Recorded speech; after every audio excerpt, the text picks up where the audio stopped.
धन्यवाद हो पिता, धन्यवाद धन्यवाद धन्यवाद धन्यवाद धन्यवाद धन्यवाद हो राजा। आपकी स्तुति, आपकी बढ़ाई, आपकी तारीफ हो पिता। हम धन्यवाद देते हैं पिता अपने जीवन में पिता परमेश्वर, आपने हमको ये मौका दिया, फिर से एक मौका दिया पिता कि हम आपकी स्तुति कर सके, आपकी हमदो सिताइश कर सके। धन्यवाद हो पिता परमेश्वर। आपके वचनों को पिता परमेश्वर हम शेयर करने के समय पवित्र आत्मा को आह्वान करते हैं पिता कि पवित्र आत्मा पिता परमेश्वर हमारी बुद्धि को बाजू में रख के हमसे बातचीत करें। धन्यवाद हो ईश्वर, धन्यवाद हो पिता, धन्यवाद देते हैं। धन्यवाद हो पिता परमेश्वर। प्रेज द लॉर्ड अनुपम भैया, प्रेज द लॉर्ड। आइए हम प्रार्थना करें। Hallelujah hallelujah hallelujah hallelujah hallelujah. धन्यवाद देते हैं पिता परमेश्वर आज के इस पवित्र दिन के लिए पिता, जब आपने हमको ये पिता परमेश्वर आपके नज़दीक में आ सके पिता परमेश्वर।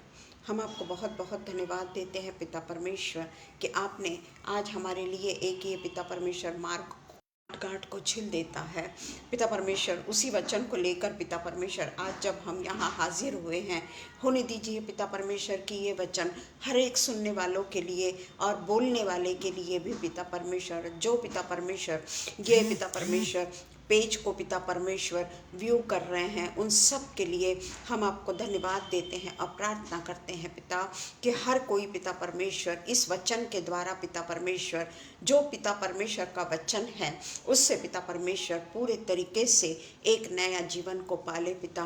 और पिता परमेश्वर सोचे कि हम किस स्थान पर खड़े हैं पिता परमेश्वर, और अपने आप को बदल डाले पिता। हमसे पिता परमेश्वर ऐसे लोगों का भी पिता परमेश्वर बढ़ाई हो जो पिता परमेश्वर आपको नहीं पहचानते, और पिता परमेश्वर हम ऐसे ही लोगों के बीच में कार्य करने वाले हो सके पिता, जो पिता परमेश्वर सचमुच में आपको पिता परमेश्वर मदद के लिए पुकारते हैं पिता। जो हॉस्पिटल्स में एडमिट है, जिनको पिता परमेश्वर कोरोना से ग्रसित है, कई ऐसे लोग हैं पिता परमेश्वर जो बीमारियों से पीड़ित है। पेजेस पे भी पिता परमेश्वर ऐसे अभय के लिए प्रार्थना आई है पिता परमेश्वर कि वो 17 साल के बच्चे को पिता परमेश्वर प्रॉब्लम है पिता, उसको भी बहुत ज़्यादा पिता परमेश्वर प्रॉब्लम होने के कारण एक रिक्वेस्ट आई है, और अभय के लिए भी मैं प्रार्थना करती हूँ पिता, उसके साथ होइए पिता। उसको जो कुछ भी प्रॉब्लम है, जो भी हृदय का प्रॉब्लम है, जो पिता परमेश्वर उसको प्रॉब्लम है, वो प्रॉब्लम से पिता परमेश्वर उसको मुक्त करिए पिता। और होने दीजिए पिता परमेश्वर जो जवानी में पाँव रख रहा है, वो बच्चा पिता परमेश्वर पूरे तरीके से स्वस्थ हो जाए पिता, उसे किसी भी किस्म की तकलीफ न होने पाए पिता परमेश्वर। और उसके माता पिता पिता परमेश्वर आपको पिता परमेश्वर एकमात्र सच्चा परमेश्वर मान के, मार्ग सत्य और जीवन मान के केवल और केवल आपके आगे घुटने टेकने वाले हो सके पिता परमेश्वर। वो बच्चे को एक बार फिर से पिता परमेश्वर मैं आपके सिंहासन के सामने डालती हूँ, और वो बच्चे के लिए बहुत गिड़गिड़ा के प्रार्थना करती हूँ पिता परमेश्वर कि वो बच्चे को जो भी कुछ तकलीफ है पिता, अभय को जो भी कुछ तकलीफ है, यीशु मसीह के नाम से पिता परमेश्वर आपके पवित्र तेल को उसके ऊपर उंडेल देती हूँ पिता, आपके पवित्र आत्मा को उस पर उंडेल देती हूँ पिता। और प्रार्थना करती हूँ पिता कि हम सब के प्रार्थना से पिता परमेश्वर आपका वचन कहता है कि प्रार्थना से रोगी बच जाएगा पिता परमेश्वर। सच में पिता परमेश्वर अभय चंगा हो रहा है, और आपके प्रार्थना के द्वारा वो चंगा हो चुका है पिता परमेश्वर, यह हमारा पूरा भरोसा है। और अभय को पिता परमेश्वर आपने लंबी उम्र प्रदान की है, और सिर्फ लंबी उम्र प्रदान नहीं की बल्कि पिता परमेश्वर पूरे तरीके से हुष्ट पुष्ट जीवन उसको दिया है, बिना बीमारी का जीवन उसको दिया है। इसके लिए पिता परमेश्वर मैं आपको धन्यवाद धन्यवाद और धन्यवाद करती हूँ पिता। उसी तरीके से पिता परमेश्वर ये पेज में आने वाले हर कोई पिता परमेश्वर अगर कोई बीमार है तो उनके भी लिए मैं प्रार्थना करती हूँ कि हर कोई पिता परमेश्वर अपनी बीमारी से मुक्ति को पाने वाले हो सके पिता परमेश्वर। आगरा मसीह मंडली के लिए मैं आपको धन्यवाद करती हूँ कि उन्होंने आज का अवसर दिया कि हम आपके वचन को बांटने वाले हो सके पिता परमेश्वर। हम विशेषकर पिता परमेश्वर अनुपम भैया और शबनम के लिए प्रार्थना करते हैं कि वो पिता परमेश्वर बिजी शेड्यूल में भी पिता परमेश्वर हर किसी को परमेश्वर के पास आने का मौका देते हैं, अपने गुनाहों को अपने गुनाहों को कबूल करने का मौका देते हैं और परमेश्वर की शरण में आने का मौका देते हैं। उसके लिए पिता परमेश्वर ये दोनों भी पिता परमेश्वर दाम्पत्य को मैं पूरे तरीके से आपकी आशीषों में सरोबार कर देती हूँ पिता, और उनके द्वारा पिता परमेश्वर ऐसे ही अनेक कार्य आप करा लीजिए। ये सारी विनती को प्रभु मैं आप ही के उद्धारकर्ता यीशु मसीह के नाम से मांगती हूँ, सुनिए और कबूल करिए। आमीन पिता, आमीन, आमीन।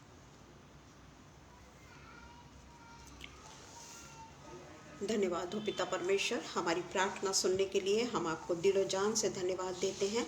और पिता परमेश्वर जो वचन आज मैं आपके लिए शेयर करने जा रही हूँ, होने दीजिएगा पिता परमेश्वर की वो वचन पे आपकी पवित्र आत्मा पिता परमेश्वर समा जाए। और पिता परमेश्वर मैं अपने मुख से कुछ ना बोलूं, बल्कि जो कुछ आप मुझसे कहना चाहते हैं समय पे पिता परमेश्वर जैसे जैसे आप मुझको गाइड करेंगे उस तरीके से मैं बात करने वाली हो सकूं पिता। आज का मेरा सब्जेक्ट है how to hear from God.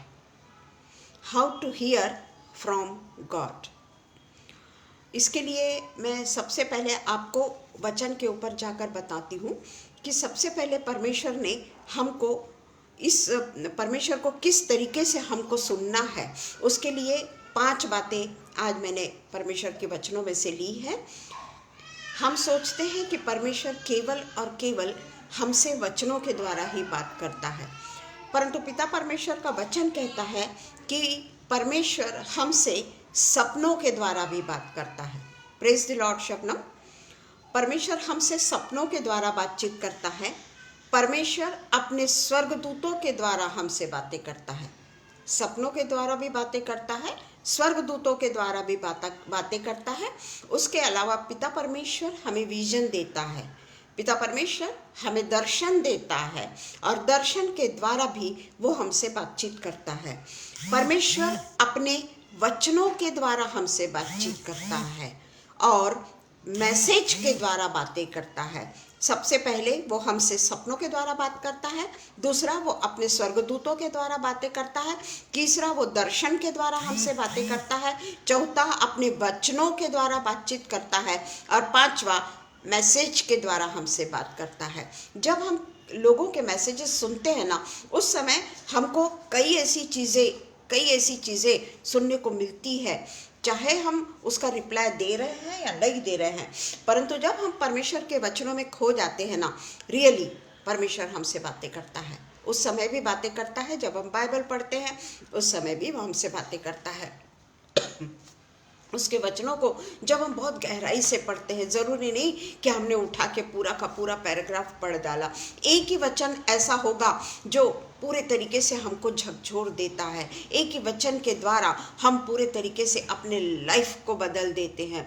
और एक ही वचन है जो पिता परमेश्वर हमसे बात करता है। आजकल पिता परमेश्वर डायरेक्ट आकर हमको दर्शन नहीं देता, पर पिता परमेश्वर ने हमको अनाथ नहीं छोड़ा, क्योंकि परमेश्वर का वचन ही है कि मैं तुमको कभी भी अनाथ नहीं छोड़ूंगा और ना ही मैं तुमको छोड़ूंगा और ना ही मैं तुमको त्यागूंगा। इसलिए पिता परमेश्वर अलग अलग तरीके से हमसे बातें करता है। हम सबसे पहले पिता परमेश्वर का देखेंगे कि परमेश्वर किस तरीके से दर्शन के द्वारा बातें करता है। तो दर्शन के द्वारा बातें करने में मैंने आज सिर्फ यूसुफ का उदाहरण लिया है, जो याकूब का पुत्र था।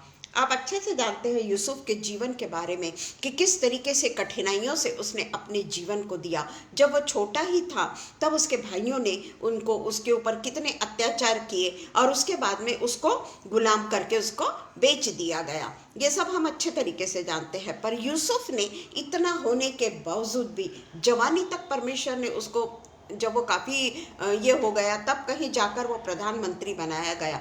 पर उसके पहले हम देखते हैं कि छुटपन से यूसुफ ने कितनी तकलीफ़ों को सहन किया। पर बाइबल बताती है, कहीं पे भी बाइबल में ऐसा नहीं लिखा है कि वो परमेश्वर से अलग हो गया या परमेश्वर को कोसने लगा कि पिता परमेश्वर मेरा क्या दोष था, मुझसे तूने इस तरीके से क्यों किया, मेरा तो कोई दोष नहीं था। वो पिता परमेश्वर को कहीं पे भी कहीं पे भी हमने देखा बाइबल में कि उसको नीचे उतारना नहीं चाहता, बल्कि हमेशा वो पिता परमेश्वर का सहारा लेता है और पिता परमेश्वर से हमेशा बातचीत करने में लगा रहता है। इस समय हम पढ़ेंगे उत्पत्ति 39 पढ़ेंगे, तो उसमें हम देखते हैं कि किस तरीके से जो राजा है वो जब यूसुफ मिस्र में पहुंचा गया तो पोतीपर नामक एक मिस्री ने, जो फिरौन का हाकिम और अंगरक्षकों का प्रधान था, वहां पर यूसुफ को लाया जाता है और यूसुफ अपने मिस्री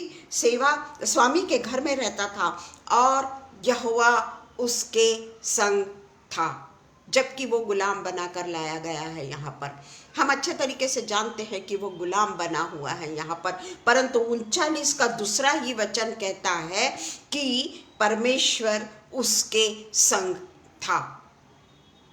कितना चैलेंजिंग वचन है ये हमारे लिए, कितना ही हमको सिखाने वाला वचन है ये कि क्या पिता परमेश्वर हमारे संग रहता है या पिता परमेश्वर सचमुच में हमारे संग रहता है, पर हम नहीं जान पाते। हम उसकी संगति में ही नहीं जाना चाहते, हम उसकी संगति में नहीं रहते, हम संसार की गतिविधियों में फंसे रहते हैं, संसार की गड़बड़ी में, संसार की हड़बड़ी में पूरे तरीके से ऐसे व्यस्त रहते हैं कि ज़्यादातर ऐसा हो जाता है कि हम अपनी ही आवाज़ को नहीं सुन पाते। जब हम अपनी ही आवाज़ को नहीं सुन पाते तो हम परमेश्वर की आवाज़ को कहाँ से सुनेंगे, जबकि हमको परमेश्वर के पूरे वचन मालूम है। हम जानते हैं कि यूसुफ के साथ में क्या क्या हुआ, परंतु कभी हमने इस बात को ध्यान रखा कि परमेश्वर उसके संग था। पिता परमेश्वर ने उसको कभी नहीं छोड़ा, क्योंकि उसने पिता परमेश्वर को नहीं छोड़ा और वो पिता परमेश्वर के साथ साथ में लगा रहा। इतनी कठिन परिस्थितियां होने के बावजूद भी उसने परमेश्वर पे 100% विश्वास रखा। क्या उसको तकलीफ नहीं हुई? क्या उसको कई ऐसे मुसीबतों का सामना नहीं करना पड़ा? गुलाम बोले तो उसका क्या जीवन होगा? फिर भी वो गुलामी के इसमें भी पिता परमेश्वर को नहीं छोड़ता है। उसके जीवन में भी उतार चढ़ाव आए होंगे, हम अच्छे से जानते हैं। जैसे हमारे जीवन में हम बोलते हैं कि पिता परमेश्वर हमको तो बहुत तकलीफें हैं, हमारे जीवन में तो उतार ही उतार चल रहा है। पिता परमेश्वर तू कहाँ गया? तेरी आंखें क्या बंद हो गई है क्या? क्या तू मेरे जीवन में जो उतार चल रहे हैं, कहीं पे भी मुझे मौका नहीं मिल रहा है कि मैं कोई अच्छे जीवन को जी पाऊं? और हम अपने विचारों को यीशु मसीह पे लादना चाहते हैं। यीशु मसीह को हम मौका ही नहीं देते। यीशु मसीह के कार्यों को देखने का हमको जीवन में बिल्कुल हमारे पास में मौका ही नहीं होता कि हम यीशु मसीह को कम से कम काम तो करने दे अपने जीवन में, उसको मौका तो दे कि पिता परमेश्वर मैं तेरे संग हूँ, जिस तरीके से यूसुफ ने कहा। और यूसुफ परमेश्वर के साथ साथ चलता था, इसलिए परमेश्वर का वचन 39:2 में कहता है कि यूसुफ के संग हमेशा पिता परमेश्वर यहोवा था। उसके बाद में हम जाते हैं कि वो सेवा टहल करता था और वो उसको अधिकारी बनाया और वो उससे बड़ा खुश था। सब कुछ हम जानते हैं कि पोतीपर उससे कितना खुश था और घर क्या मैदान में उसको जो कुछ था सब पर यहोवा की आशीषें होने लगी। इसलिए उसने अपना सब कुछ यूसुफ के हाथ में यहाँ तक छोड़ दिया कि अपने खाने की रोटी को छोड़ वह अपनी संपत्ति का हाल कुछ न जानता था। ये परमेश्वर की आशीषें थी उस पर, परमेश्वर की आशीषों से माला माल था यूसुफ। पर उसके साथ में शैतान क्या करता है? जब शैतान देखता है कि यूसुफ के साथ में परमेश्वर है, उस समय वो पोतीपर की पत्नी के साथ में समा जाता है, पोतीपर की पत्नी के अंग में, और पोतीपर की पत्नी उसके साथ में दुर्व्यवहार करती है, यूसुफ के साथ में गलत काम करने की इच्छा रखती है। तो उस समय भी वो बड़ा सुंदर है, लिखा हुआ है कि वो बहुत ही सुस्वरूप था। तो वो यूसुफ की बात से कहती कि तू मेरे पास में आ, पर यूसुफ वो उसको टालता है और परमेश्वर का क्यों अपराधी बनूं, मुझसे उसे तुझे छोड़, जो उसकी पत्नी है मुझसे कुछ नहीं रख छोड़ा। सब कुछ पोतीपर ने यूसुफ को दे दिया था, उसकी पत्नी को छोड़। तो वो वही बातें कहता है। परंतु पोतीफर की पत्नी जो है वो तो बहुत ज़्यादा शैतान के अधीन हो जाती है, और वो फिर उसके ऊपर इल्ज़ाम लगाने के लिए हम अच्छे से जानते हैं कि अपने कपड़ों को फाड़ देती है और कहती है कि इसने मेरे साथ में अति प्रसंग करने का प्रयत्न किया। हम अच्छे से जानते हैं। उसके बाद में उसको बंदी गृह में डाल दिया जाता है। पर बंदी गृह में भी हम पढ़ते हैं 21वें वचन में, 39 के 21 में भी हम पढ़ते हैं कि बंदी गृह में रहने के बावजूद भी यहोवा यूसुफ के संग संग रहा और उस पर करुणा की, और बंदी गृह के दरोगा का अनुग्रह की दृष्टि उस पर हुई, और वहाँ पर वो सब बंदियों को जो कारागार में थे यूसुफ के हाथों में उनको सौंप दिया गया, और जो जो काम वो करते थे उसी की आज्ञा से होता था।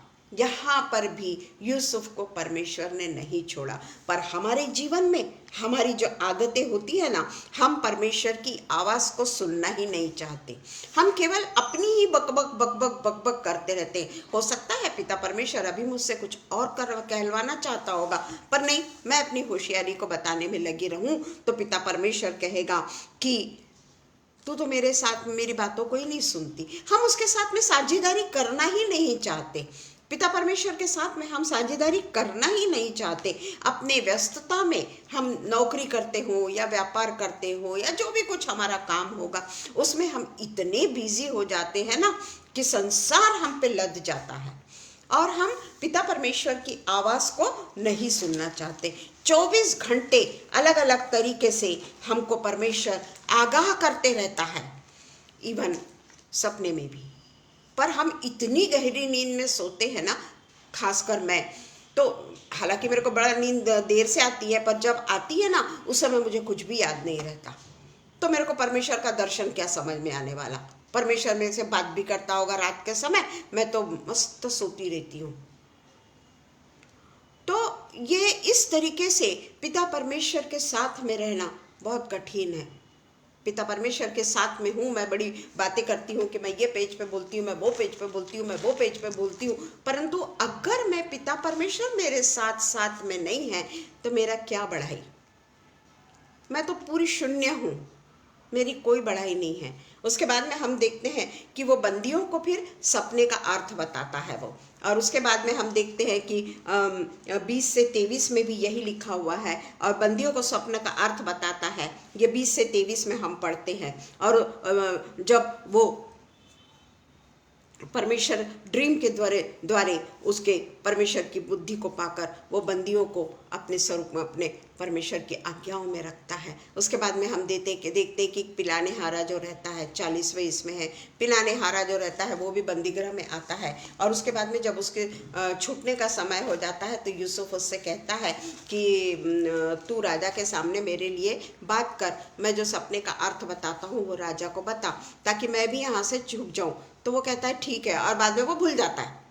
परंतु एक बार जब राजा सपना देखता है, फिरौन के सपनों का अर्थ बताना, तब फिर उस समय पिलाने हारा का याद आता है कि जेल में एक यूसुफ नाम का व्यक्ति था और उसने किस किस तरीके से सपने का अर्थ बताया। तब वो राजा को बताता है, और राजा फिर उसको छुड़ाकर अपने यहाँ लेकर आता है और उसको बहुत बड़ा पद देता है। और उसके बाद में, उसको पद देने के बाद में, उसके बाद में हम अच्छे से जानते हैं कि यूसुफ किस तरीके से प्रधानमंत्री बन जाता है। तो इस तरीके से हम ये देखते हैं कि परमेश्वर दर्शन के द्वारा हमसे बात करता है, विजन के द्वारा हमसे बात करता है। हम उसकी आवाज़ को नहीं सुनते, ये हमारा दोष है। हम अपने ढंग से अपने आप के व्यस्त रहने के कारण हम परमेश्वर की पार्टनरशिप को ही नहीं चाहते। हम परमेश्वर की पार्टनरशिप से दूर हो जाते हैं और उसके गाइडेंस और प्यार में अपने आप को हम एक रूप नहीं कर पाते। वो हमको गाइड करता है, वो हमको प्यार करता है। यीशु मसीह सबसे प्यार करता है। परमेश्वर तो ऐसा है कि जो हर किसी से प्यार करता है, पर हम अपने ही बंद आंखों के कारण इन सब चीज़ों को नहीं देखना चाहते, और देखना भी नहीं चाहते, उसका मार्गदर्शन भी नहीं लेना चाहते, और इसलिए पिता परमेश्वर हार जाता है। फिर भी वो कोशिश करते रहता है। उसी तरीके से हम आगे देखते हैं साइंस एंड वंडर्स के द्वारा भी पिता परमेश्वर हमसे बातचीत करता है। अभी हमने दर्शन के द्वारा देखा और अभी साइंस एंड वंडर्स के द्वारा भी पिता परमेश्वर हमसे बातचीत करता है ना। तो वो हम अच्छे तरीके से जानते हैं कि पिता परमेश्वर के हाथ में सब कुछ है, क्या साइंस और क्या वंडर्स, सब कुछ परमेश्वर के हाथ में है। जिस तरीके से मरकुस 16 का 20 जो है वहाँ पर लिखा हुआ है, 16 का 20, उसमें स्पष्ट, पहले हम 9 से 10 पढ़ेंगे, पहले 16 9 से 10 पढ़ेंगे हम। उसमें परमेश्वर का वचन कहता है कि सप्ताह के पहले दिन भोर होते ही वह जी उठकर पहले पहल मरियम मगदलनी को, जिनमें से दुष्ट आत्माएं निकाली थी, दिखाई दिया। उसने जाकर यीशु के साथियों को जो शोक में डूबे हुए थे, रो रहे थे, समाचार दिया। यहाँ पे साइंस एंड वंडर्स, परमेश्वर यीशु मसीह मुर्दों में से जी उठे हैं, जो असंभव है। कोई भी व्यक्ति मुर्दों में से नहीं जी उठा, सिर्फ यीशु मसीह ने ही लाजर को जिलाया था, मुर्दों में से जिलाया था, यीशु मसीह ने ही जिलाया था। परंतु यीशु मसीह को क्रूस पर की सज़ा पाने के बावजूद भी, इतनी दर्दनाक मौत होने के बावजूद भी यीशु मसीह जी उठे और ये मरियम और मगदलनी को दिखाई दिए और उन्होंने जाकर ये समाचार अपने दूतों, अपने चेलों, उनका परमेश्वर के चेलों को ये बातें जाकर बताई। उसके बाद में हम पढ़ेंगे 10 और 12। 10 तो पढ़ चुके, 12। इसके बाद वह दूसरे रूप से उनमें से 2 को, जब वे गांव की ओर जा रहे थे, दिखाई दिया। उन्होंने भी जाकर दूसरों को समाचार दिया, परंतु उन्होंने उनकी भी प्रतीति ना की। ये भी वंडर कि अचानक वो उनके बीच में उपस्थित हो जाता था। ऐसा नहीं कि उनके साथ साथ में चल रहा है या उनके साथ में रह रहा है, वो अचानक वहाँ पर उपस्थित होता था यीशु मसीह।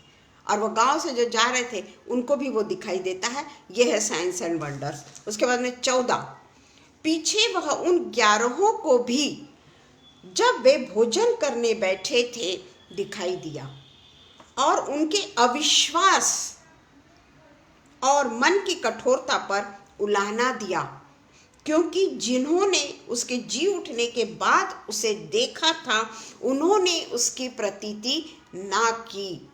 जब मरियम और मगदलनी जाकर चेलों को बताती है कि यीशु मसीह जी उठे, तो 2 चेले दौड़ते दौड़ते दौड़ते दौड़ते कब्र तक जाते हैं। इवन पतरस तो कब्र के नीचे भी चला जाता है और वहाँ वो कपड़े को अच्छे से लपेटा हुआ, घड़ी करके रखा हुआ भी देखता है,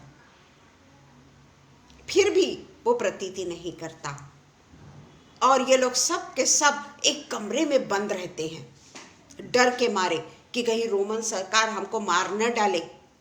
एक कमरे में बंद हो जाते हैं वो लोग। और परंतु पिता परमेश्वर वहाँ पर भी यीशु मसीह उनके सामने आते हैं और उनको दर्शन देते हैं। कई बार उनको दर्शन देते हैं, परंतु उसके जी उठने के बाद जिन्होंने उसे देखा था, उन्होंने भी उसकी प्रतीति ना की। यह है साइंस एंड वंडर कि पिता पर यीशु मसीह का जी उठना, यीशु मसीह का 40 दिन तक दुनिया में रहना और लोगों को अलग अलग तरीके से दिखाई देना। सिर्फ चेलों को नहीं बल्कि गांव वालों को भी दिखाई देना, अन्य लोगों को दिखाई देना, उनके अविश्वास पर उनको उलाहना देना और उनके अविश्वास को और भी ज़्यादा अलग करके उनके ऊपर विश्वास पैदा करने की कोशिश करना। ये सारे के सारे हम देखते हैं कि ऐसा हम कभी नहीं पाते कि कोई व्यक्ति जिंदा होकर, पिता परमेश्वर जिंदा होकर, जो दरवाजे बंद होते हैं वो दरवाज़ों के अंदर आ जाते हैं। तो इस तरीके से हम देखते हैं सारे चेलों को पुनरुत्थान के बाद में उसने दर्शन दिया। लूका 24:36 से 39, लूका 24:36 से 39 हम पढ़ेंगे। ये साइंस एंड वंडर्स के अंतर्गत ही मैं आपको बता रही हूँ। 24:36 से 39 ये बातें वह कह ही रहे थे कि वह आप ही उनके बीच में आ खड़ा हुआ और उनसे कहा, तुम्हें शांति मिले। और वे डर गए, जबकि इसके पहले पिता यीशु मसीह उनको कई बार दिखाई दिए, पर वो डर गए और समझे कि हम किसी भूत को देख रहे हैं। बताइए, यानी परमेश्वर के इतने बड़े साइंस और वंडर्स को देखने के बावजूद भी उसी के चेले उसके ऊपर विश्वास नहीं कर रहे हैं। हम कहते हैं कि थोमा ने सिर्फ चिन्ह मांगा था, परंतु ये लोगों ने भी यीशु मसीह पे विश्वास नहीं किया था और वो डर गए, सोचे कि ये कहीं भूत तो नहीं। उसने कहा, क्यों घबराते हो, तुम्हारे मन में क्यों संदेह उठते हैं? मेरे हाथ और मेरे पाँव को देखो, मैं वही हूँ। मुझे छू कर देखो, क्योंकि आत्मा की हड्डी और मांस नहीं होता है जैसा तुम मुझे देखते हो। बताइए, परमेश्वर के साथ, जबकि यीशु मसीह ने तो आखिरी समय में कह दिया था कि मैं 3 दिन बाद जी उठूंगा, पर वो चीज़ को भी उन्हें याद नहीं रहा, क्योंकि तब तक पवित्र आत्मा नहीं उतरा था उनके ऊपर। उसके बाद में हम मरकुस 16:20 देखेंगे। और उन्होंने निकलकर हर जगह प्रचार किया और प्रभु उनके साथ काम करता रहा और उन चिन्हों के द्वारा, साइंस एंड मिराकल्स के द्वारा जो साथ साथ होते थे, वचन को दृढ़ करता रहा। ये उसके आफ्टर क्रूसिफिकेशन, आफ्टर उसका रिजरेक्शन, ये बातें हैं। आफ्टर उसका रिजरेक्शन नहीं, उसके जीने के बाद का है ये, है ना। तो क्या हम समझ सकते हैं, प्रेज़ द लॉर्ड एंजेलिना, कि पिता परमेश्वर किस तरीके से how to hear from God, कैसे हम परमेश्वर की आवाज़ को सुने। क्यों हम परमेश्वर की आवाज़ को नहीं सुन पाते? क्योंकि हम में पिता परमेश्वर के लिए अभी भी विश्वास नहीं है, अभी भी हम डरते हैं, अभी भी हम उसको भूत तो नहीं समझ लेते। जिंदे यीशु मसीह को कहीं हम भूत तो नहीं समझ लेते, जबकि वो हमसे बात करने के लिए ललायित है, वो हमें दर्शन देने के लिए ललायित है, पर हम कोई बात को नहीं सहन करते, कोई उससे मिलना, उसके परमेश्वर के नज़दीक नहीं जाना चाहते। उसी तरीके से हम देखते हैं सारे चेलों को उसने पुनरुत्थान के बाद में दर्शन दिया। मरियम मगदलनी को उसने सबसे पहले दर्शन दिया। चेले रह गए बाजू में, पर भोर के समय जब मरियम मगदलनी वहां पर जाते हैं तो सबसे पहले वो उन्हीं को दर्शन देता है, मरियम और मगदलनी को दर्शन देता है। और उसके बाद में ये एक जो अनहोनी को वो बताता है कि मैं किस तरीके से जीवित हो उठा, और उनके बीच में 40 दिन तक रहा। उसके बाद में हम थोमा के बारे में यूहन्ना 20:26 से 29 में सभी जानते हैं कि यूहन्ना ने किस तरीके से उसके ऊपर अविश्वास किया। अविश्वास सभी चेलों ने किया। मैं तो कहती हूँ कि इतना परमेश्वर उनको दर्शन देता था, फिर भी वो उसके ऊपर अविश्वास करके एक कमरे में बंद हो जाते थे। तब यूहन्ना 20:26 और 29 में थोमा के बारे में लिखा है, 8 दिन के बाद उसके चेले फिर घर के भीतर थे। देखिए, चेले लिखा है, सिर्फ चेला नहीं लिखा है, क्योंकि जब थोमा पर प्रकट होता है तो 12 में से अर्थात थोमा, उस समय यीशु जब वहाँ आया था तो वो थोमा वहाँ पर नहीं था। तो वो कहता है कि मैं कैसे विश्वास कर लूँ जब तक कि मैं उसके हाथों जो कीलों से छीदे हुए हैं उसमें उंगली न डाल लूँ, मैं कैसे विश्वास करूँ। और इसीलिए 8 दिन के बाद यीशु मसीह फिर बंद कमरे में जाते हैं। देखिए, आज साइंस एंड वंडर दूसरा जो है वो उसी के बारे में बता रही हूँ कि बंद कमरे में यीशु मसीह वहां जाते हैं और तब उनके साथ में थोमा था और द्वार बंद थे। तब यीशु आया और उनके बीच में खड़े होकर कहा, तुम्हें शांति मिले। तब उन्होंने थोमा से कहा, अपनी उंगली यहाँ लाकर मेरे पंजर में डाल और अविश्वासी नहीं परंतु विश्वासी हो। हमारे लिए यही वचन काफ़ी है। आज हमारे लिए यही वचन काफ़ी है कि अविश्वासी नहीं पर विश्वासी हो। थोड़ी थोड़ी बात में हम परमेश्वर पे अविश्वास करते हैं, यीशु मसीह पे हम अविश्वास करते हैं। हम सारे जितने भी परमेश्वर ने संकट में से बचाया और दुखों से बचाया, हमें मार्गदर्शन करता रहा, परंतु जैसे ही हम कमज़ोर पड़ जाते हैं, निर्णय लेने की क्षमता हमारी जाती रहती है। हम संसार में लिप्त हो जाते हैं, पिता परमेश्वर के दामन को हम छोड़ देते हैं। हम ये भूल जाते हैं कि पिता परमेश्वर ने क्या साइंस और वंडर को अपने हाथों में लिया। जब पिता परमेश्वर ने उत्पत्ति के समय भी हम देखते हैं हर चीज की रचना परमेश्वर ने की। चांद क्या, सूरज क्या, तारे क्या, बादल क्या, हर एक चीज की रचना, साइंस क्या और वंडर का, किस तरीके से पृथ्वी टिकी हुई है, किस तरीके से आकाश में सब कुछ अधर लटका हुआ है, ये सब को बनाने वाला, ये सब को अपने हाथों में रखने वाला हमारा पिता परमेश्वर ही है। वही हमको पूरे तरीके से हर चीज का ज्ञान देता है। पर हम अपने ज्ञान के ऊपर भरोसा करते हैं, अपने ज्ञान के ऊपर घमंड करते हैं। तब थोमा उसके पंजर में हाथ नहीं डालता। हम ये देखते हैं कि थोमा उसके पंजर में हाथ नहीं डालता और कहता है, हे प्रभु, हे मेरे परमेश्वर। यीशु ने उससे कहा कि तूने मुझे देखा है, क्या इसलिए विश्वास किया? धन्य वे हैं जिन्होंने बिना देखे विश्वास किया। आज हम क्रिश्चियन करके पैदा हुए, हमारे माता पिता के पेट से हम क्रिश्चियन करके पैदा हुआ, परंतु हम हमेशा पिता परमेश्वर पर अविश्वास करते हैं। यीशु मसीह हमारे पिता पे हम अविश्वास करते हैं।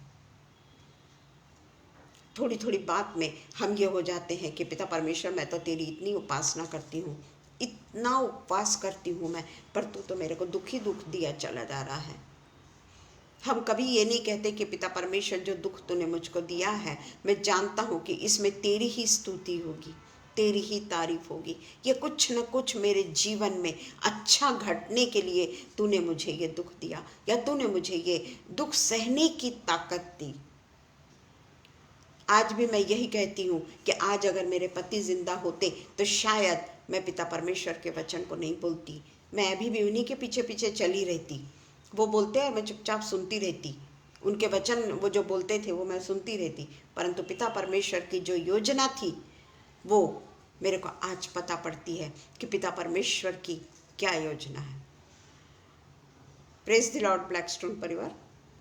तो इस तरीके से हम देखते हैं कि किस तरीके से थोमा को भी परमेश्वर ने किस तरीके से उसके साथ में बातचीत किया। अभी हम देखेंगे कि स्वर्गदूतों के द्वारा, कैसे स्वर्गदूतों के द्वारा, ये भी साइंस एंड वंडर्स में भी आएगा कि लूका 1:12-13 में हम पढ़ते हैं कि जकरयाह के बारे में जब हम पढ़ते हैं कि जकरयाह जो काफ़ी बूढ़ा हो चुका था और उसको संतान नहीं थी, उसकी पत्नी एलिशबा वो भी काफ़ी बूढ़ी हो चुकी थी और उनको संतान नहीं थी, और जकरयाह जो थे वो परमेश्वर के मंदिर में परमेश्वर की सेवा किया करते थे, और वो अपने मंदिर में ही ज़्यादातर रह के परमेश्वर को धूप चढ़ाया करते थे। और उसमें लिखा हुआ है कि 26-31 में हम पढ़ते हैं कि 6वें महीने में उसके पहले हम लूका 1:12-13 पढ़ेंगे कि जब जकरयाह को दर्शन मिलता है, जकरयाह देखकर घबराया। प्रभु का जब स्वर्गदूतों के द्वारा भी जब परमेश्वर बातें करते हैं, जो मैंने एक बतलाया था कि स्वर्गदूत ये हो गया विजन, जो हमने ऊपर में जो दर्शन के द्वारा जो यूसुफ से बात किया वो हमने अभी देखा, चेलों से जिस तरीके से बात किया वो हमने देखा। अभी स्वर्गदूतों के द्वारा जो परमेश्वर बातें करते हैं उसके बारे में हम पढ़ते हैं कि उस समय प्रभु का एक स्वर्गदूत धूप की वेदी के दाहिनी ओर खड़ा हुआ उसको दिखाई दिया। जकरयाह देखकर घबराया और उस पर बड़ा भय छा गया, परंतु स्वर्गदूत ने उससे कहा, हे जकरयाह, भयभीत न हो, क्योंकि तेरी प्रार्थना सुन ली गई है और तेरी पत्नी एलिशबा से तेरे लिए एक पुत्र उत्पन्न होगा। स्वर्गदूतों के द्वारा बात हो रही है, हाँ, और तू उसका नाम यूहन्ना रखना।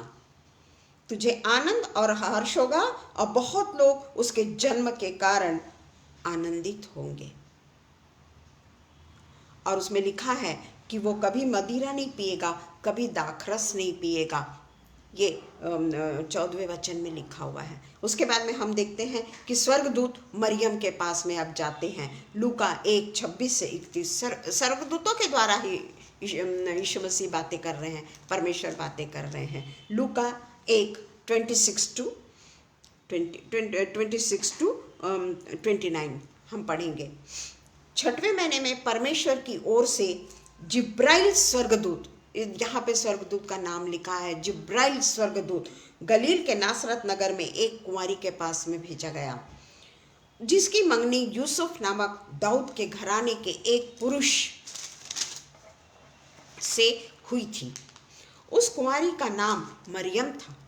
स्वर्गदूत ने उसके पास भीतर आकर कहा, आनंद और जय तेरी हो, जिस परमेश्वर का अनुग्रह हुआ है, प्रभु तेरे साथ है।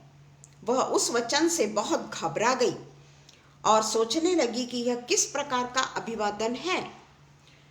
तब स्वर्गदूत ने उससे कहा, हे मरियम, भयभीत ना हो, क्योंकि परमेश्वर का अनुग्रह तुझ पर हुआ है। ये वचन हमने कई बार पढ़ लिए हैं, पर किस तरीके से हम ये करते हैं कि परमेश्वर हमसे किस किस तरीके से बात करता है, और how to hear from God.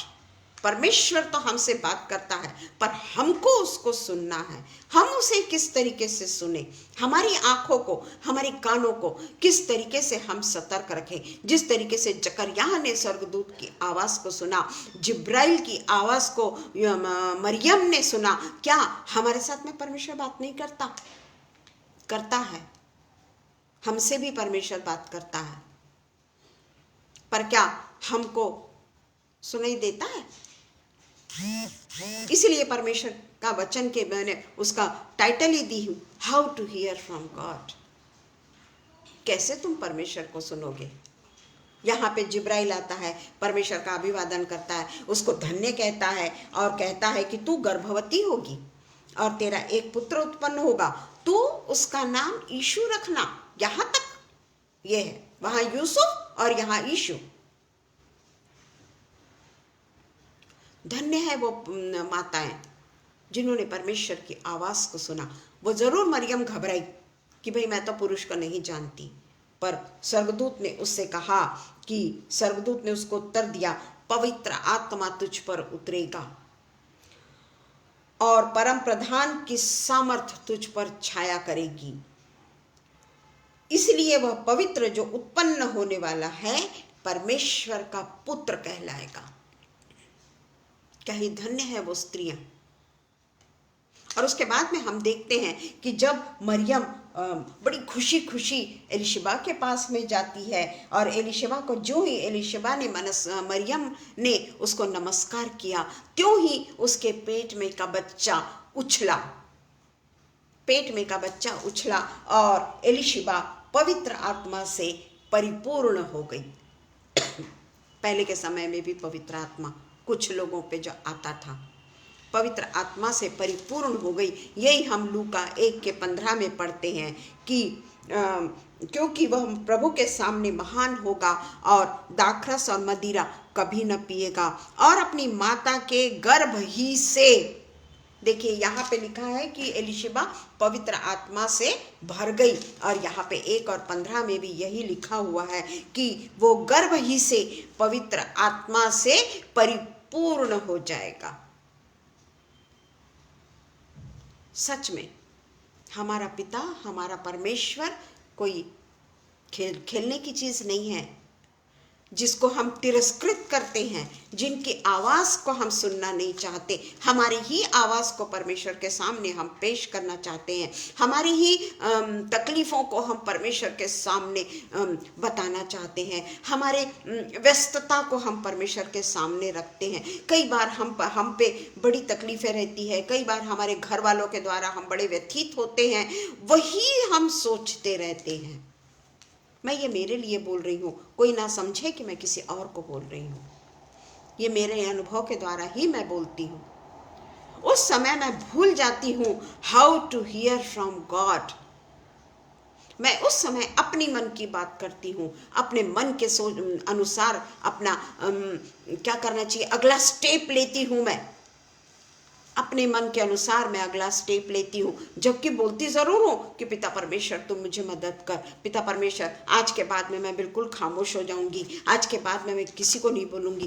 पर वो जो चीड़ है ना, वो जो नफरत है ना, वो किस तरीके से हम पर हावी होती है।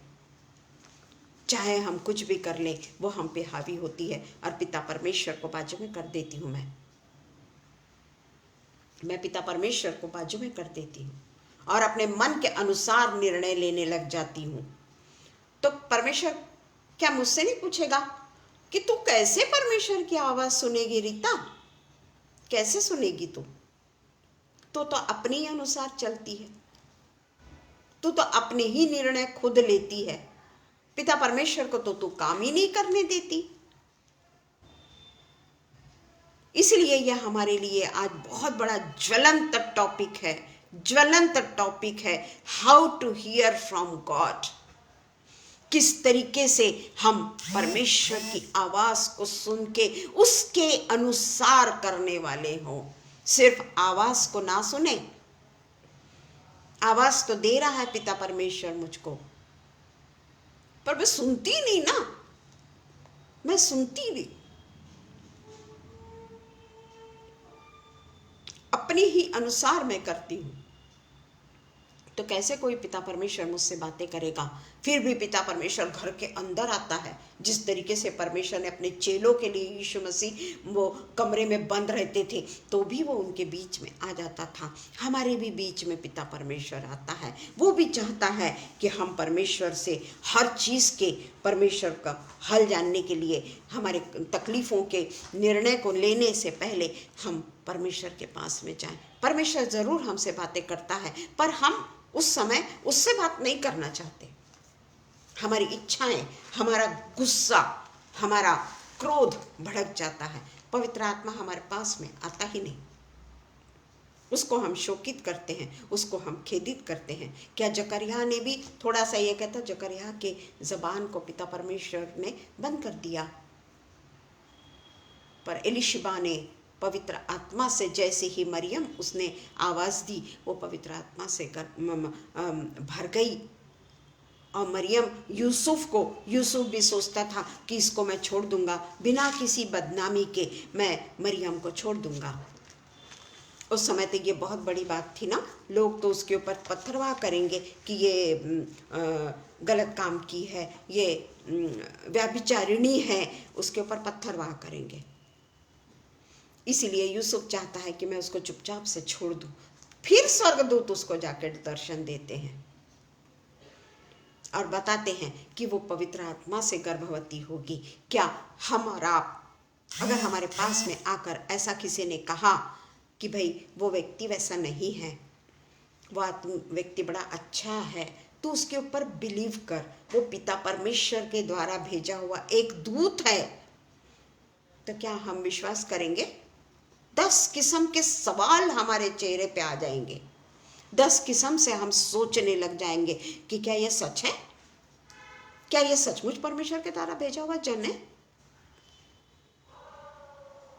पर यहाँ यूसुफ ने भी विश्वास किया और यूसुफ ने भी अपनी पत्नी को ग्रहण कर लिया और मरियम को लेके वहां से चला गया। जैसा जैसा परमेश्वर उसको बताते चला गया, वैसा वैसा उसने किया। इस तरीके से परमेश्वर हमसे, अभी हमने विजन देखे, स्वर्गदूतों के द्वारा हमसे वो बातें करता है ना। ड्रीम्स के द्वारा बातें करता है, ड्रीम्स के द्वारा वो हमको बताता है। प्रेरितों के काम 9, 10 to 11, 12 हम पढ़ेंगे। सब लोग कुछ जानते हैं प्रेरितों के काम में क्या बताना चाहती हूँ मैं, फिर भी मैं बताऊंगी। यूहन्ना 9, सॉरी, प्रेरितों के काम 9,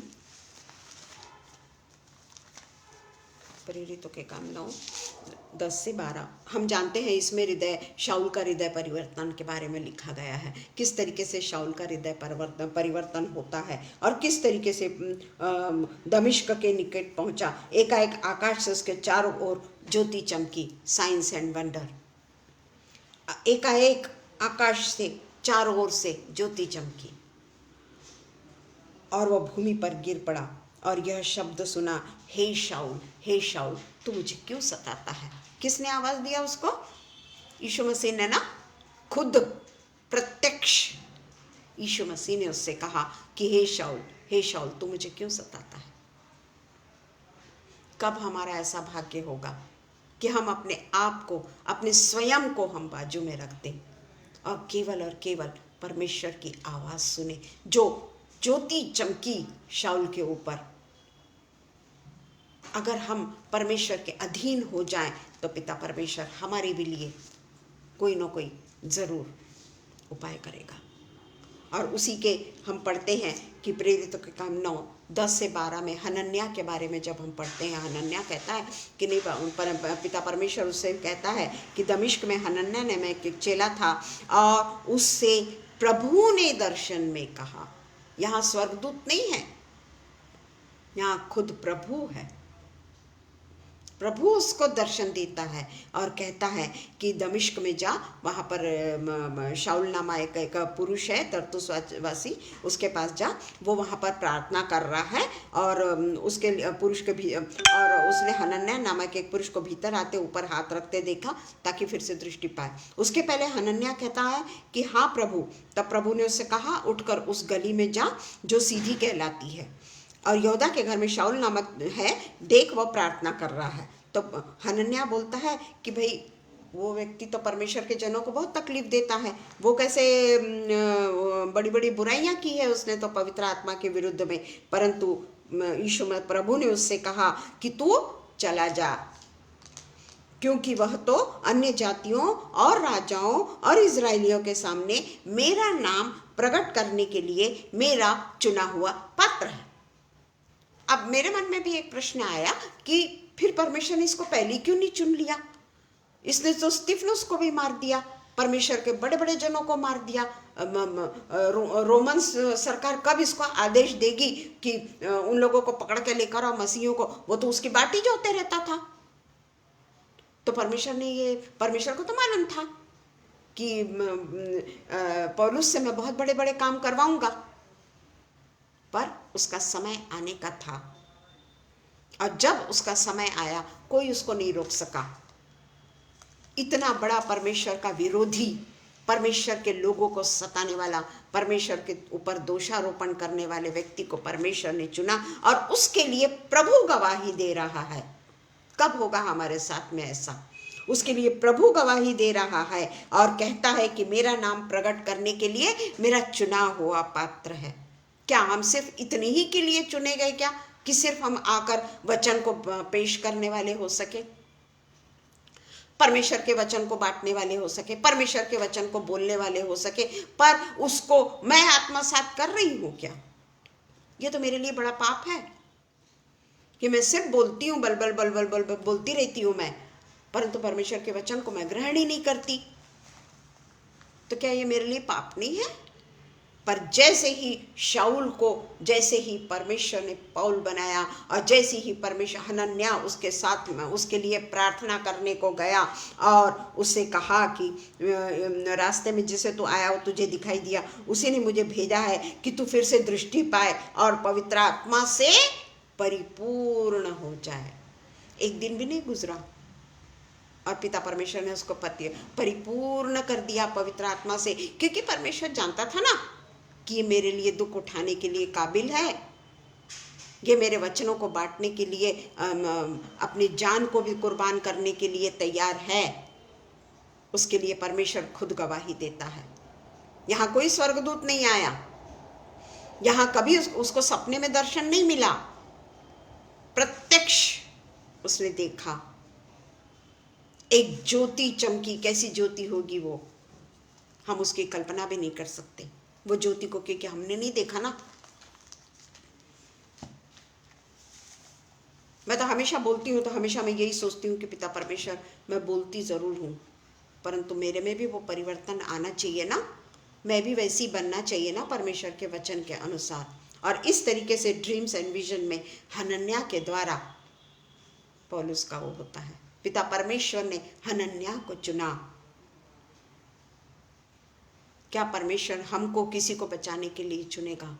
बिल्कुल चुनेगा, बशर्ते कि हम उसकी आवाज को सुने, हम उसकी आवाज को पहचाने। जैसे शमूएल ने बालक होने के बावजूद भी परमेश्वर की आवाज को पहचाना, छोटा था, एक बार सोचा पता नहीं किसने मेरे को आवाज़ दिया, एली के पास में जाता है। एली बोलता है कि नहीं जाकर सो जा, तेरे को ऐसा दूसरी बार जाता है। एली बोलता है अब अगर तेरे को ऐसी आवाज़ आई ना तो कहना कि हाँ मैं सुन रहा हूँ, बोल मैं सुन रहा हूँ।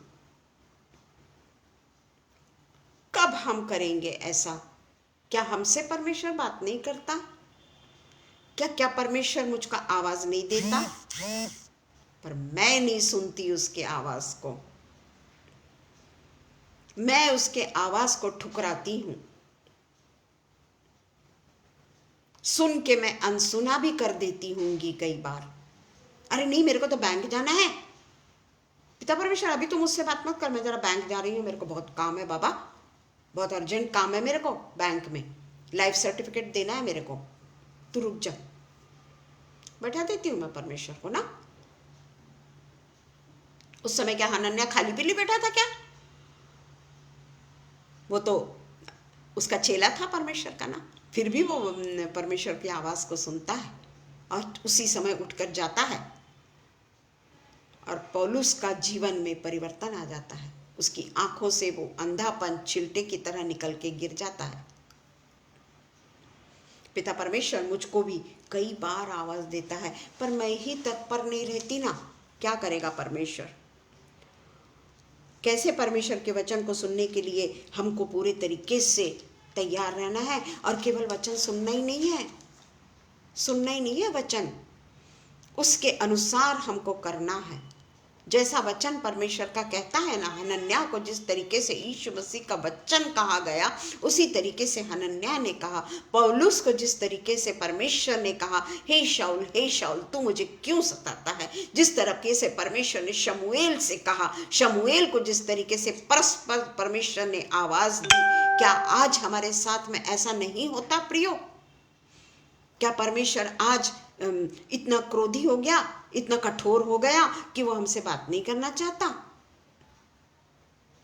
बिल्कुल करना चाहता है, पर हम अपने क्रियाकलापों में इतने मशगूल होते हैं कि हम परमेश्वर की आवाज़ को सुनना ही नहीं चाहते, ध्यान ही नहीं देते कि पिता परमेश्वर हमसे क्या। बाप रे 8 बज गए। इसी तरीके से परमेश्वर 2 या 3 के गवाहों के द्वारा भी परमेश्वर हमसे बातें करता है। बहुत ज़्यादा टाइम हो रहा है, मैं बिल्कुल थोड़े में बोलूँगी कि मत्ती एक दूसरे जब आज्ञा देकर वो 2 गवाहों के द्वारा कोई भी बात को पूर्ति उसके खंडन नहीं होना चाहिए करके 2 गवाहों को वो रखता है। जिस तरीके से व्यवस्था विवरण 17:6 में लिखा हुआ है उसी तरीके से मत्ती 18:15 से 16 में लिखा है। जो मैं बोलूँ क्या शबनम? तो मैं पढ़ती हूँ 2 गवाहों के द्वारा मत्ती 18:15 से 16। थैंक यू मैं 5 मिनट तो भी बोलूँगी।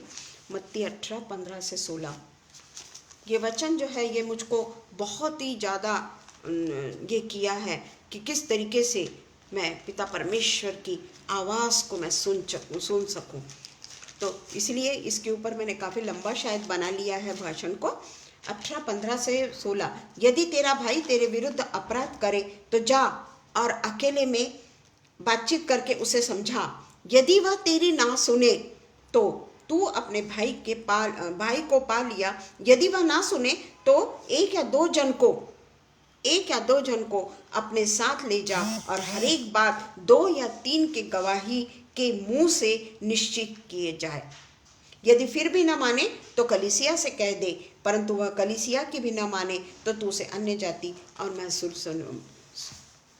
देने वाला समझ ले। परंतु इसी तरीके से व्यवस्था विवरण 17:6 में लिखा है कि जो प्राण दंड के योग्य ठहरे वह एक ही की साक्षी से न मारा जाए, एक हित की साक्षी से न मारा जाए, किंतु 2 या 3 मनुष्यों की साक्षी से मार डाला जाए। यही गिनती 35:30 में भी लिखा हुआ है। जिस तरीके से यीशु मसीह को जब क्रूस पर चढ़ाया गया उनको पिलातुस के पास में लाया गया, पिलातुस ने फिर कैसर के पास में भेजा। यह हम अच्छे से जानते हैं कि यीशु मसीह को भी क्रूस पे ऐसे ही नहीं लटका दिया गया, क्योंकि ये परमेश्वर का वचन है, परमेश्वर का वचन है। हम किसी के ऊपर अगर दोषारोपण करते हैं ना, हमारे पे अगर वो व्यक्ति ने ठीक से पेश नहीं आया कि हम उसके लिए शुरू हो जाते, कोई गवाह की जरूरत नहीं। हो सकता है दूसरों के साथ में वो अच्छे से पेश आया होगा, मैं उसके साथ में खराब थी इसलिए वो मेरे साथ में कुछ बोल दिया होगा मुझको उसने, पर हम एकदम से उसका न्याय कर बैठते हैं। पर पिता परमेश्वर कहता है कि एक या दो की गवाही के द्वारा कोई भी बात निश्चित न की जाए। उसी तरीके से यहोवा के वचन के अनुसार 12वें उत्पत्ति 12 में हम देखते हैं कि किस तरीके से अब्राहम परमेश्वर के वचन पे चला। अपने खुद के देश को छोड़कर चले जाना जब वो 75 साल का था मामूली बात नहीं थी। मेरे पास में पढ़ने को समय नहीं, मैं उसका शॉर्ट में बताऊंगी। 75 इयर्स के समय में उसको अपने देश से छोड़ने के लिए पिता परमेश्वर ने कहा और वो उसकी बात सुन के निकल गया, अपने देश को छोड़ दिया। आज अगर हमको अपना मोहल्ला भी छोड़ने को कोई कहता है ना, हम कहते हैं पिता परमेश्वर मेरा तो यहाँ बंगला है, मेरे पास तो सारी दौलत यहाँ पे पड़ी हुई है। अगर पिता परमेश्वर कल मुझको कहेगा कि तू इस जगह से निकल जा, तू उधर चले जा, मैं बोलूंगी पिता परमेश्वर ये तो इतनी पॉश एरिया है ना, मैं क्या को उधर जाऊं, मेरा तो बड़ा घर है ना, मेरा तो सब कुछ यही है, मैं कहाँ जाऊंगी वहां, मैं अकेली अकेली, बोलेंगे ना हम ऐसा। पर अब्राहम को परमेश्वर पे विश्वास था और वो आशीष का मूल पिता कहलाया। हम अच्छे से जानते हैं परंतु हम वो काम नहीं करना चाहते। परमेश्वर की आवाज़ को सुनता है। हमने ऊपर देखा परमेश्वर हमसे अलग अलग तरीके से बातें करता है। हमने ऊपर में देखा है अभी किस तरीके से परमेश्वर हमसे बातें करता है, किस तरीके से परमेश्वर हमको अपनी राह पर ले जाना चाहता है, पर हम परमेश्वर की इच्छाओं पे नहीं चलते। हमारा जीवन लूत की तरह है, लूत की पत्नी की तरह है हमारा जीवन। हम अच्छे से जानते हैं, वो पढ़ने के लिए हमारे पास में उत्पत्ति 19 में लिखा हुआ है कि किस तरीके से लूत भी स्वर्गदूत की बात नहीं सुनता। स्वर्गदूत सिर्फ अब्राहम बोलता है करके इनको बचाने के लिए आता है, इनके परिवार को, पर सदोम और अमोरा की जो वैभवशाली वैभव को देखकर वो वहां से भागना नहीं चाहते। वो वहाँ के संसार का जो चकाचौंध करने वाली सुंदरता जो सदोम और अमोरा में थी, उसको वो छोड़ना नहीं चाहते। स्वर्गदूत उनको जबरदस्ती ढकेलता है और उसके बावजूद भी लूत का क्या हुआ, लूत की पत्नी का क्या हुआ, ये हम अच्छे तरीके से जानते हैं। हमारे लिए कोई बात छिपी हुई नहीं है। योना के बारे में भी हम अच्छी तरीके से जानते हैं। ये 2 उदाहरण अभी मैं दूंगी कि योना के बारे में भी हमको अच्छे से मालूम है कि किस तरीके से वो निनवे को न जाते हुए तर्शीश को भाग गया। फिर भी परमेश्वर ने उसको पकड़ा। वो देश में जाकर सिर्फ वो इतना ही बोलता है कि तुम्हारे पाप के कारण तुम नष्ट किए जाओगे। पर पिता परमेश्वर के पास में जब सब लोग दुहाई देते हैं उसकी, राजा के आदेश के अनुसार उस समय जो तरीके से प्रार्थना की जाती थी, उस तरीके से परमेश्वर के सामने जब प्रार्थना करते हैं, परमेश्वर उनके गुनाहों को माफ कर देता है। गुस्सा आ जाता है भाई योना को कि मैंने जो बोला उसका क्या, मैं तो सबके सामने ऐसा ऐसा बोला और तू उसको जीवन दान दे रहा है। उसको गुस्सा आता। उसी तरीके से कहीं हमारा भी जीवन तो नहीं, कहीं हम भी तो 2 नाव पे सवार नहीं। यहाँ कहती हूँ मैं कि परमेश्वर परमेश्वर परमेश्वर, how to hear from God, how to hear from God. और जैसी मैं बंद करूंगी वैसी मैं अपने संसार की आवाज़ को सुनने लग जाऊंगी। तो क्या पिता परमेश्वर मेरे दुहेरे व्यक्तिमत्व को पसंद करेगा? क्या परमेश्वर मेरे से बात नहीं करता? क्या परमेश्वर मुझको सपनों में दर्शन नहीं देता? क्या परमेश्वर मुझे अलग अलग तरीके से वचनों के जरिए मुझसे बात नहीं करता? करता है ना, करता है ना परमेश्वर। पर उसके अनुसार क्या हम चलते हैं? क्या उसके अनुसार हम अपने जीवन को ढालते हैं कि हम हमेशा कंफ्यूजन में ही रहते हैं कि नहीं नहीं ये परमेश्वर ने नहीं बोला, ये कंफ्यूजन में हम रहते हैं, नहीं नहीं नहीं भाई ये परमेश्वर ने नहीं बोला, कहीं और से आवाज आई होगी, परमेश्वर ने मुझसे बात नहीं किया। हम फ्रस्ट्रेशन में रह जाते हैं। कंफ्यूजन, फ्रस्ट्रेशन यह हमारे जीवन का मूलभूत अंग बन जाता है। और वहां कंफ्यूजन और फ्रस्ट्रेशन के कारण जिस तरीके से शमूएल ने परमेश्वर की आवाज सुनी, हम ये कंफ्यूजन और फ्रस्ट्रेशन के कारण परमेश्वर की आवाज को नहीं सुन पाते। प्रियो, परमेश्वर चाहता है कि हम बचाए जाएं। क्योंकि हमको परमेश्वर ने कहा है कि तुम अनुग्रह के काल में हो। इसलिए आज हम इसी बात को देखें कि how to hear from God. बस मैं यही बोलना चाहूँगी और अपने वचन को मैं पिता परमेश्वर के नाम से धन्यवाद के साथ में ये वचन जो मैंने पेश किया उस पर मेरे लिए ये वचन है कि मैं how to hear from God, किस तरीके से मैं परमेश्वर की आवाज़ को सुनूं और उसके अनुसार करूं। सिर्फ परमेश्वर की आवाज़ को ना सुनूं बल्कि मैं उसके अनुसार करूं। पिता परमेश्वर मुझे पूरी पवित्र आत्मा से समझ दे, पवित्र आत्मा की ताकत दे, ताकि मैं परमेश्वर की आवाज़ को सुन सकूं और उसके अनुसार कर सकूं। आइए हम प्रार्थना करें। धन्यवाद हो पिता, धन्यवाद धन्यवाद धन्यवाद धन्यवाद धन्यवाद इस पवित्र वचन के लिए पिता, हृदय से मैं आपको धन्यवाद देती हूँ पिता परमेश्वर, कि आपने पिता परमेश्वर अपने वचन के द्वारा जो हमसे बातचीत की है पिता।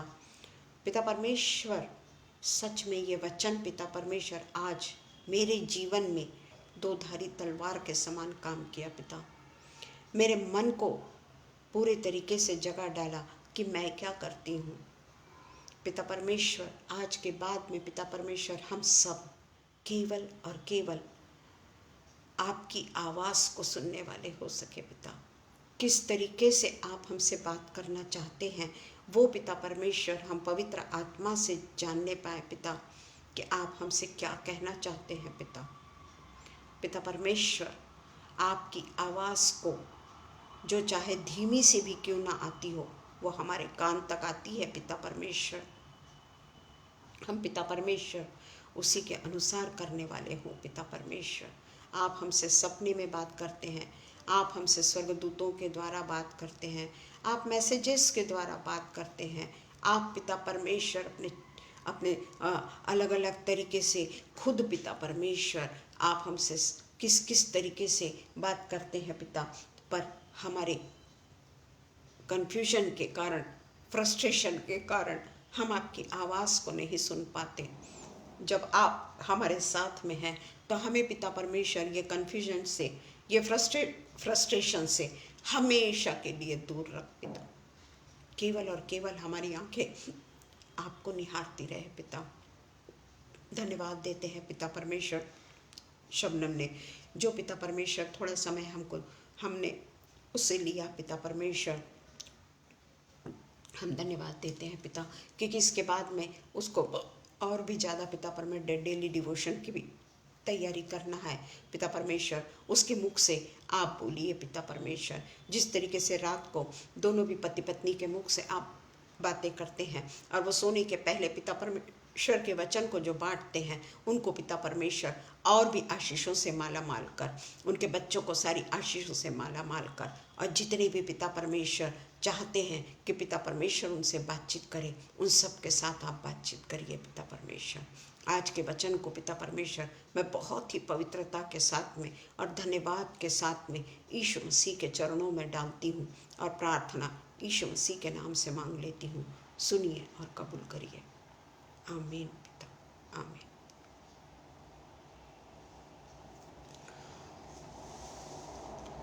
बहुत बहुत थैंक यू सब लोगों को। और आप लोग सचमुच में मेरे भी लिए प्रार्थना करिए। हर कोई हम लोग एक दूसरे के लिए प्रार्थना करेंगे तभी पिता परमेश्वर हमें अपने वचनों के द्वारा ब्लेस करेगा। Thank you very much. Praise the Lord.